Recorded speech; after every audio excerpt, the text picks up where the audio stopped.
ស្ដីទាំងអស់គ្នាភាគមុនយើងបានស្វែងយល់ពីសេចក្តីស្នេហាដ៏ផ្អែមល្ហែមល្វីងជូរចត់របស់ទុំទាវហើយក៏បានភ្លក់នៅរសស្នេហាដ៏ផ្អែមឈ្ងុយឈ្ងប់របស់កុលាបមួយតើង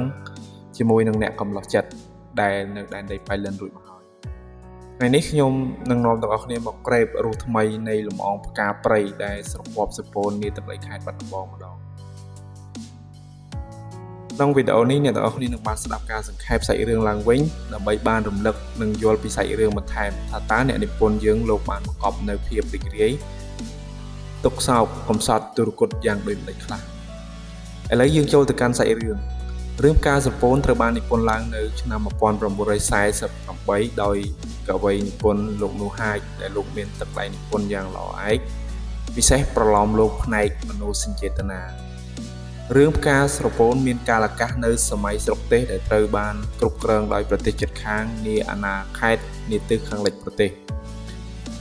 សាច់រឿងអ្នកនិពន្ធបានពិពណ៌នាពីប៊ុនធឿនជាតួអង្គឯកប្រុសកើតក្នុងគ្រួសារដែលមានជីវភាពមធ្យមមានឪពុកជាអ្នករកស៊ីតាំងពីដើមទីរៀងមកមានម្ដាយនិងប្អូនស្រីដែលរស់នៅជួបជុំគ្នាយើងមើលអាចឃើញថាជាគ្រួសារដែលពេញទៅដោយសេចក្តីសុខក្សេមក្សាន្តតែមិនដូច្នោះទេគ្រួសារគេត្រូវជួបក្តីមងសៅយ៉ាងធំធេងក៏ព្រោះតែជំនួយឪពុកនឹងត្រូវខាតបង់ព្រោះខ្យល់ព្យុះបក់ពន្លិចទុកដែលដឹកស្រូវយកទៅលក់នៅព្រៃនគរចំណែកតួអង្គឯកស្រីវិញគឺនាងវិធីវីដែលជាកូនស្រីតូលរបស់លោកយាយនួនដែលស្រីមេម៉ាយមានជីវភាពប្រហាក់ប្រហែលនឹងគ្រួសារប៊ុនធឿនកាលពីមិនទាន់ធ្លាក់ខ្លួនដែរព្រោះបើតាមការរៀបរាប់របស់លោកយាយនួន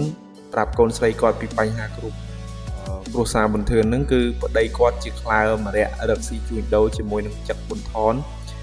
ជាឪពុករបស់តួឯកប្រុសយើងនេះឯងបើវិភាគទៅលើតួអង្គប្រុសស្រីរបស់យើងមើលឃើញថាចិត្តគំនិតតចរិតសម្ដីសម្ដៅពួកគេមិនមែនជាមនុស្សអវិជ្ជាទេពួកគាត់ស្គាល់ខុសត្រូវទៀបខ្ពស់ហើយខ្ញុំនឹងវិភាគចំណុចទាំងអស់នេះលម្អិតបន្ថែមនៅភាគបន្តទៅទៀតឥឡូវយើងចូលសាច់រឿងវិញអ្នកនិពន្ធយើងបានឲ្យដឹងថាប៊ុនធឿនត្រូវដើរលើខ្សែជីវិតមួយខុសពីខ្សែជីវិតរបស់ចៅចិត្តឬខ្សែជីវិតរបស់ទុំគឺគេទទួលរ៉ាប់រងជាបង្គោលគ្រួសារជំនួសឪពុកដែលកំពុងធ្លាក់ដុនដាបទាំងទ្រព្យសម្បត្តិនិងកម្លាំងចិត្តដូចនេះក្នុងសាច់រឿងទាំងមូលប៊ុនធឿនមិនអាចតតាំងផ្លាស់ប្ដូរស្លាប់រស់ដូចទុំហើយក៏មិនអាចមានវិធីសាស្ត្រតស៊ូដើម្បីអាច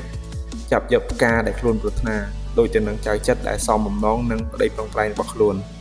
ដូច្នេះប៊ុនធឿនត្រូវក្រេបនៅរសជីវិតដែលស្រពាប់ស្រពោនដោយទៅនឹងចំណងជើងសាច់រឿងយើងទាំងមូលនិយាយពីវិធីវីវិញបើប្រៀបទៅនឹងកុលាបប៉ៃលិនដែលជាកូនសទ្ធិត្បូងគឺខុសគ្នាដាច់ស្រឡះប្រៀបដូចជាផ្កាធម្មតាប្រៀបទៅនឹងផ្កាដែលដុះឡើងក្នុងផើងមាសដីប្រាក់ដែលស្គាល់តែជីវភាពដ៏ល្អផូរផង់ហើយសម្រាប់ជោគវាសនាតាមចិត្តដែលចង់វិធីវីដែលជាផ្កាដុះក្នុងសួនឈើផើងថ្មដែលត្រូវម្ដាយថែទាំព្រឹកល្ងាចយប់ថ្ងៃរហូតដល់មិនអាចមានចិត្តក្លាហានបង្ហាញអារម្មណ៍ដែលខ្លួនចង់ប្រាប់ទៅម្ដាយឲ្យអស់ចិត្តបាននោះទេសាច់រឿងបន្តរៀបរាប់ពីទុក្ខសោកនិរាសព្រាត់ប្រាសអារម្មណ៍សោកការកណ្ដោយកណ្ដែងរបស់តួប្រុសតួស្រី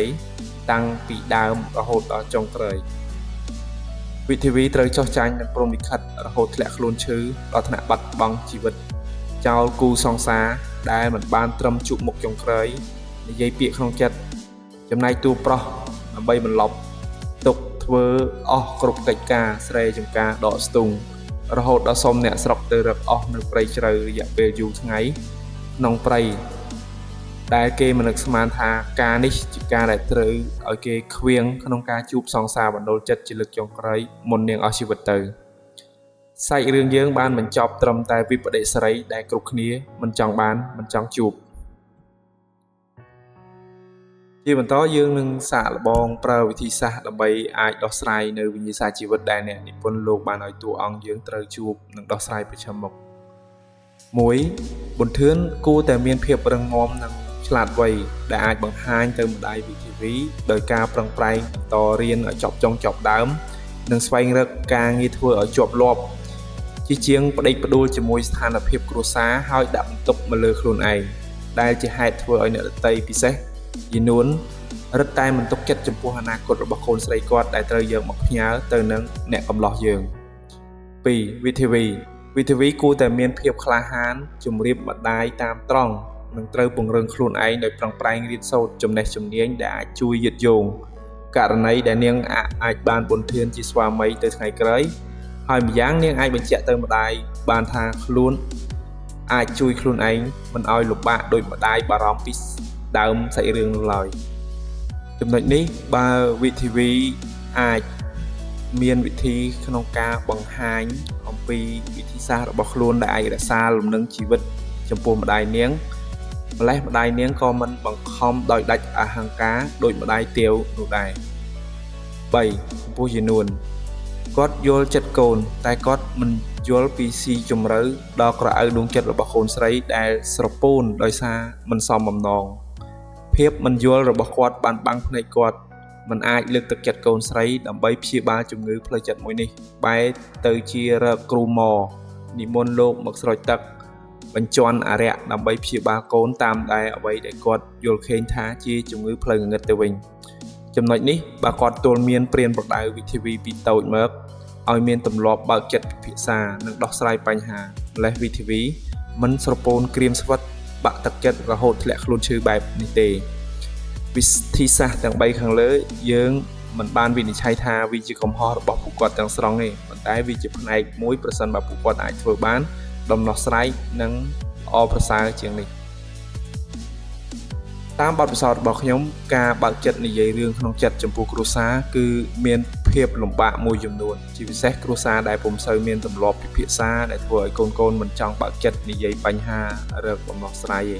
ភាគច្រើនឪពុកម្ដាយចាស់ទុំប្រាប់អ្វីដែលពួកគាត់ចង់ហើយឲ្យកូនធ្វើតាមតែម្ដងចំណែកកូនដែលស្ថិតក្នុងស្ថានភាពបែបនេះពួកគេក៏មិនបានត្រៀមខ្លួនរិះរកមធ្យោបាយឬក៏ដំណោះស្រាយយកមកពិភាក្សានោះដែរពួកគេមានតែជំរើសពីរទេទី1យល់ស្របហើយទី2បដិសេធជាហេតុធ្វើឲ្យបញ្ហាខ្លះទៅជាធ្ងន់ធ្ងររហូតមិនអាចដោះស្រាយចេញបានសរុបមករឿងផ្កាស្រពោនជារឿងដែលពេញនិយមជាអមតៈពិសេសក្នុងស្រទាប់យុវវ័យដែលពួកគេអាចរៀនសូត្រពីជីវិតស្នេហាជីវិតក្នុងគ្រួសាររបស់តួប្រុសតួស្រីយើងបានចុងក្រោយខ្ញុំសូមអរគុណទាំងអស់គ្នាដែលបានស្ដាប់តាំងពីដើមរឿងរហូតដល់ចប់ខ្ញុំសូមអរគុណសូមជម្រាបលា